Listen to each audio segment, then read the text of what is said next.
The Galactic Academy's prestigious combat theory classroom fell silent as 8-year-old Emma Martinez walked through the crystalline doors. Her small human frame looked almost comical among the towering Vrthari warriors, the sleek Zephyrian tacticians, and the hulking Gorvani shock troops.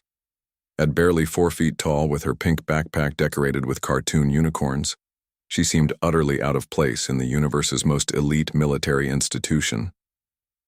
Instructor Kethvar, a battle-scarred, Vrthari veteran with 6 arms and mandibles that had crushed enemy skulls, gestured toward an empty hover seat. "Class, we have a new student." His tone dripped with barely concealed disdain. "A human child, here as part of some diplomatic exchange program." Snickers rippled through the classroom.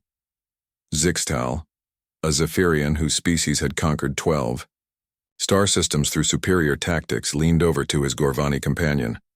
"I heard humans don't even have natural weapons. No claws, no acid sacs, no electromagnetic pulse organs. How did such a weak species even survive their home planet?" "Maybe she'll cry when she sees the combat simulations," rumbled Gorth, the Gorvani, his rocky hide shifting with amusement. "Humans are supposed to be emotional creatures."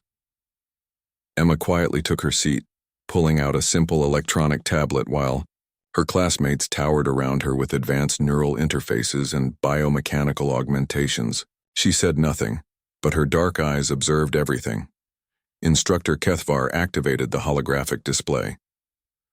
"Today we study the Battle of Kepler 442b, where the Hegemon Empire attempted to subjugate the local population. Who can tell me the optimal strategy for the defenders?" Zixtal's hand shot up.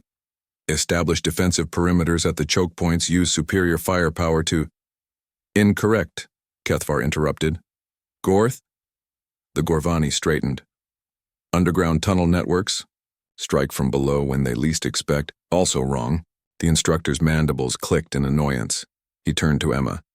"Human child, do you have any insights to offer? Or shall we move on to topics more suited to your developmental level?" More snickers from the class. Emma looked up from her tablet, her voice soft but clear. "The defenders should have poisoned their own water supply." The classroom erupted in laughter. "Poison their own water?" Zixtal gasped between chuckles. "That's the most ridiculous thing I've ever heard. Why would anyone harm their own resources?" Emma continued calmly. "The Hegemon Empire always enslaves populations for labor. They need the water sources intact. If the defenders poisoned the water with a delayed action toxin, something that takes months to manifest symptoms, the Hegemons would capture the planet, use the water, and then start dying slowly after their fleet moved on.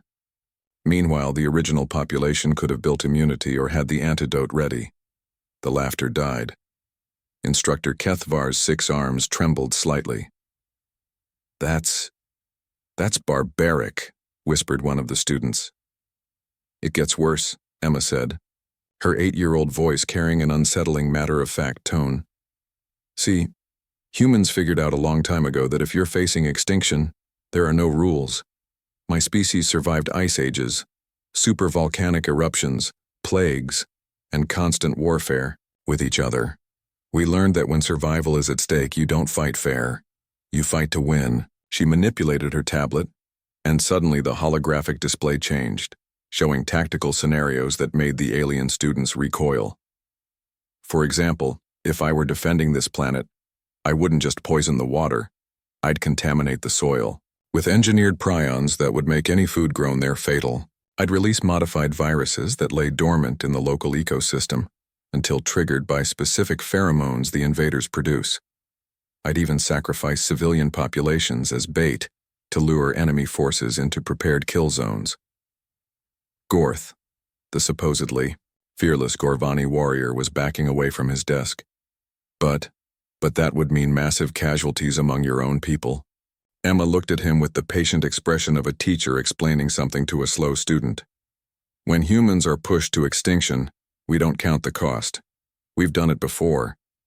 My ancestors once fought a war so brutal they called it total war. They burned entire continents, poisoned rivers, and turned the very air into a weapon. And that was just fighting each other. Instructor Kethvar's mandibles were chattering now, a sign of deep distress among his species. As a veteran, he had access to classified military databases, including the restricted files on human warfare.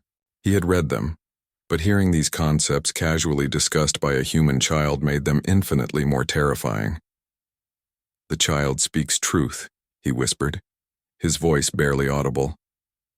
"The human military files.